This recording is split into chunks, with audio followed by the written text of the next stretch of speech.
Hey guys, it's Carrie and I'm back with another Adventures in Baking video, and I've got another recipe from Tanya Bakes, and it's this lemon tart right here. I'm going to give this one a try and see how it goes. I hope you guys enjoy this video.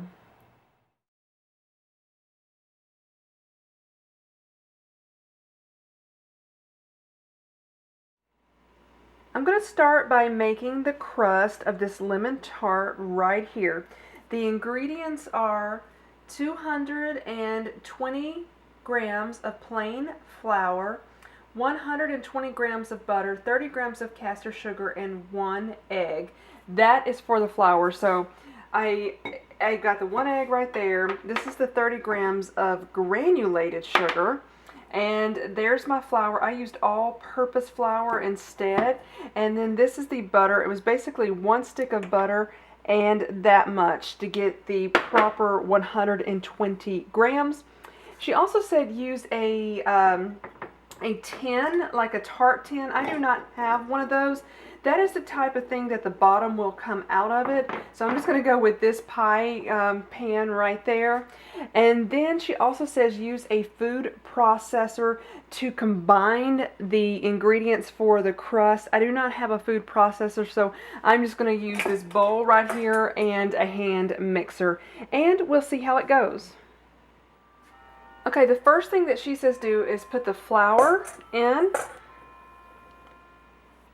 the butter in. Now, if this was an actual pie crust, the butter would be freezing cold. It would be cold butter, but it didn't say anything about the butter being cold. And then I'm going to put the sugar in.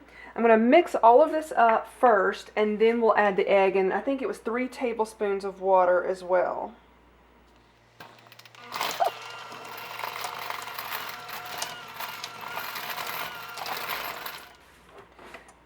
Now I know why we need a food processor. I've already got flour everywhere.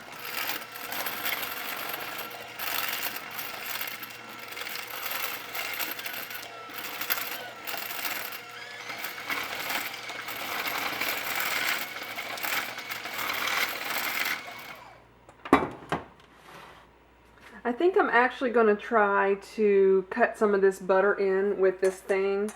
May make it a little bit easier. Definitely a food processor. If you have it, definitely use it for this pastry. I wouldn't say run out and buy one unless it's just something that you've been wanting. But it's definitely handy if you're making pastry.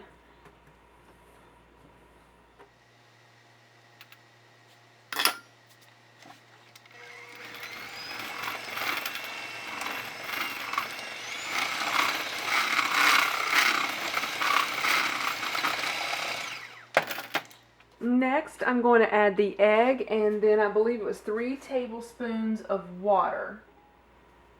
I'm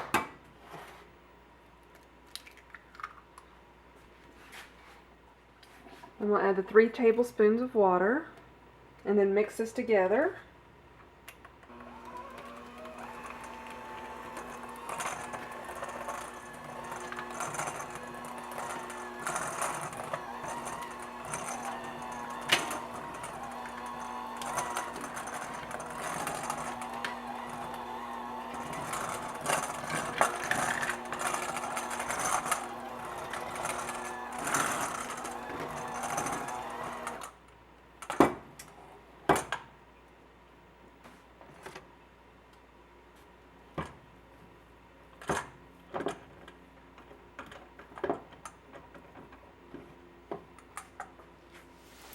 Next it says roll the pastry out on a floured surface. Since this is super sticky, I put a lot of extra flour down. I've never dealt with kind of like pastry dough before. I have made pie crust before, but not pastry dough. So I put a lot of extra flour, so I'm going to just do this right now. And then coat my rolling pin, and this one is a Mickey one. I don't know if you guys can see the Mickey in there or not. Whoops, I'm not even in the viewfinder. There's the Mickey.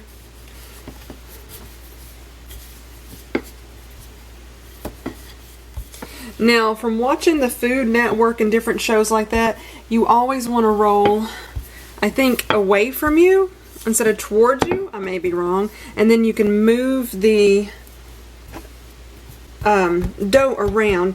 This dough is super, super fragile. I've made pie crust before. I think I've already said that.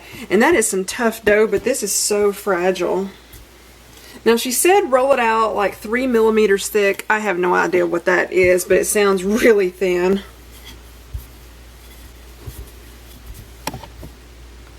Oops. Okay. Next, I'm going to very carefully put the dough into this pan, and this dough is super, super fragile, so I'm trying to be very careful. Ooh, there. I just kind of folded the dough over on itself and then picked it up. So now I'm just pulling the dough up, and then it's got these like little wavy patterns a little bit into the pan. I'm just pressing the dough into the pan right now. This stuff hanging over the edges will eventually be cut off according to the recipe. Okay, I'm going to go ahead and put this in the fridge, and then I'll check back in 30 minutes.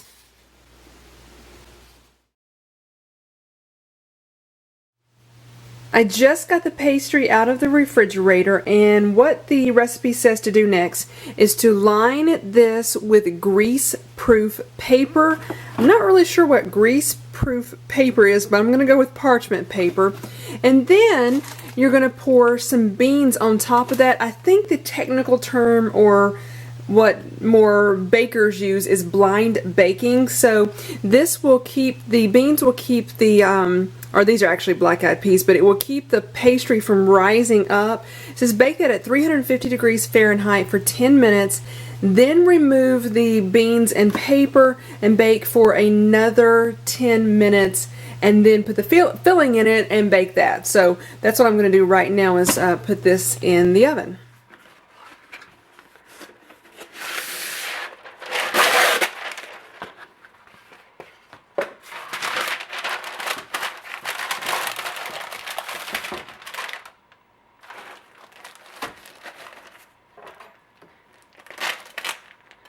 I don't think it matters what kind of beans you use. Probably would be better if these were beans and not black-eyed peas, but I actually found them in the freezer. I don't know how long they've been there. I will end up throwing them away. It is baked 10 minutes. I'm going to go ahead and pull this out and just throw this stuff away. Next, it says prick the base with a fork and bake another 10 minutes before putting the filling in.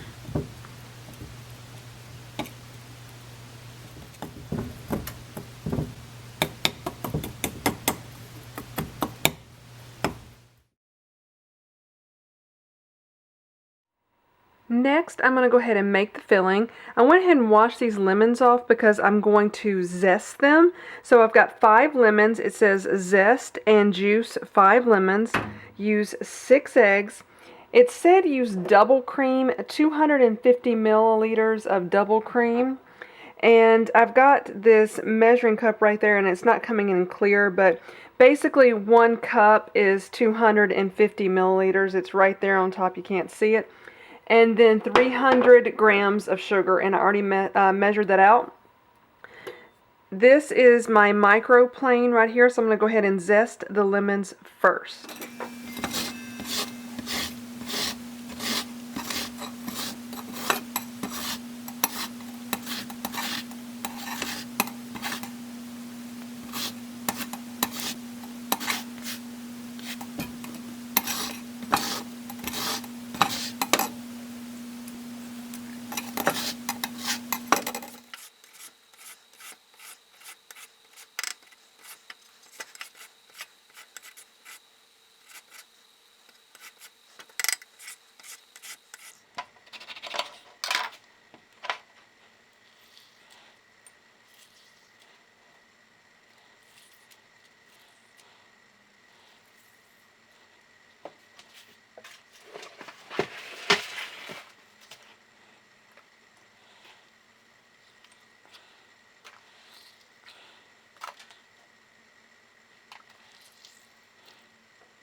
the lemons and trying to catch the seeds as I'm doing this. And if you're not able to catch them, but just squeeze it over your hand and let the juice go through.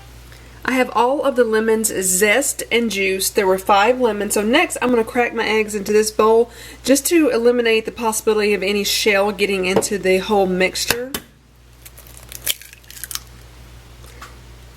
And it has 6 eggs.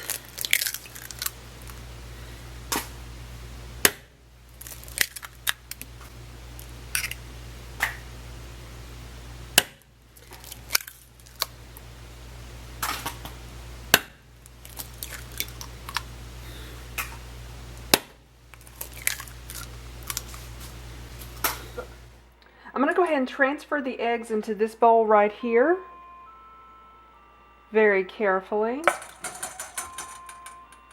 I'm going to go ahead and just start mixing those up.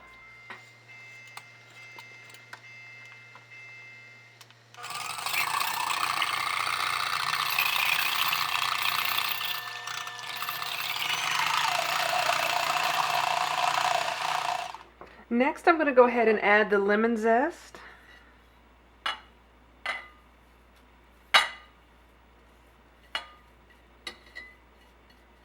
I also reduced the heat on the oven to 325 degrees Fahrenheit.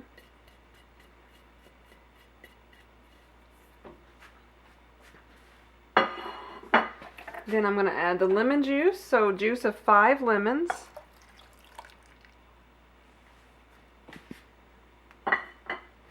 And I'm going to go ahead and put the heavy cream in next.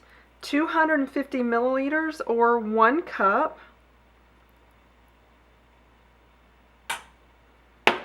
And the sugar. 300 grams of sugar.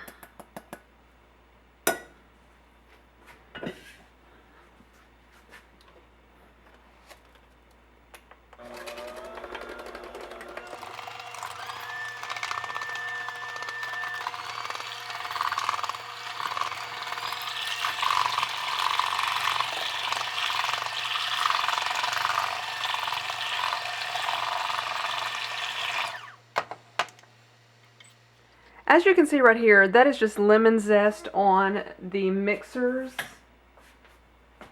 So I'm just going to knock that down. Don't want to waste any of that lemon zest.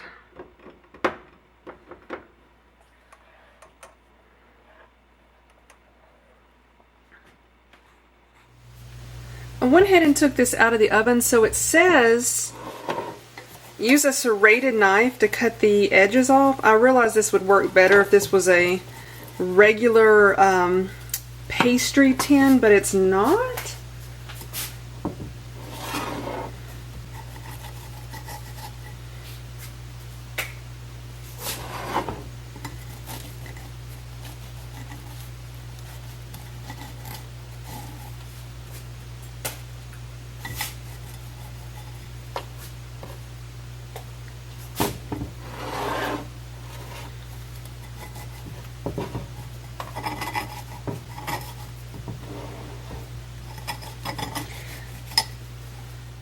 I'm going to go ahead and pour the mixture into this and then just start baking it.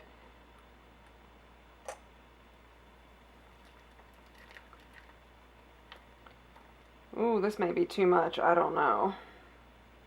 Yep, too much. Well, there's a little bit left. I'm going to go ahead and bake this now. I'm going to put it on a baking sheet just to make sure this there's no accidents in the oven in case it spills over. And bake it for 30 minutes at 325 degrees Fahrenheit. And I can already tell it's not going to be the prettiest thing I've ever seen. This crust looks pretty bad, especially right here. You definitely would behoove you to get a baking pastry or like a tart tin is what you really need for this. But didn't have one, so this is what I got to go with. I just got it out of the oven. And it took a whole lot longer than the recipe said. I suspect part of that problem is because I didn't have a traditional tart tin and I'm using this thicker baking dish. So the recipe said bake it at 325 degrees Fahrenheit for 30 minutes. I looked at it at 30 minutes at 325 degrees, and it wasn't even remotely done. It was so just like as if I had just put it in the oven. It was that liquidy. So I turned the oven up to 350 degrees and baked it for another half hour. Well, actually the whole cooking time was 58 minutes instead of an hour. So 58 minutes total cooking time. This part is really kind of ugly over there, but that's just the way it is. If you have a traditional tart tin, the recipe should hopefully work well. But the baking time for me was way off. And I do know part of the problem is because of this baking dish. But I'm going to go ahead and let it cool off and then give it a try. And I'll let you guys know what I think of it later. Thank you guys so much for watching. I really appreciate it. Bye-bye, guys.